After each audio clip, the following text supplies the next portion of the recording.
നമസ്കാരം സുഹൃത്തുക്കളെ. കഴിഞ്ഞ ദിവസം ഞാനൊരു ഫോട്ടോ ഇട്ടിരുന്നു. ഒരു സ്പീക്കർ ബോക്സിനകത്ത് ഒളിച്ചിരിക്കുന്ന ഒരു കാട്ടുപാമ്പിൻ്റെ ഫോട്ടോ. തൃശ്ശൂർ വെള്ളാനിക്കരയിലാണ് ഈ ഒരു സംഭവം.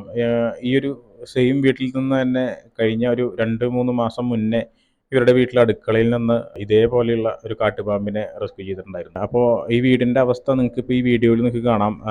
ഒരു ബെഡ്റൂമാണ്. ബെഡ്റൂമിൽ അവിടുത്തെ വീട്ടമ്മ ഉറങ്ങിക്കിടക്കുന്ന സമയത്ത് കയ്യിലെന്തൊരു തണുപ്പ് ഫീൽ ചെയ്തപ്പോൾ പെട്ടെന്ന് കൈ കുടഞ്ഞു. അങ്ങനെ നോക്കുമ്പോഴാണ് ഈ ഒരു പാമ്പിനെ കാണുന്നത്. പാമ്പ് പേടിച്ച് ഈ ഒരു സ്പീക്കർ ബോക്സിൽ, പഴയൊരു ഉപയോഗശൂന്യമായിട്ടുള്ളൊരു സ്പീക്കർ ബോക്സാണ്, അപ്പോൾ അതിനകത്തേക്ക് കയറി ഒളിച്ചിരുന്നതാണ്.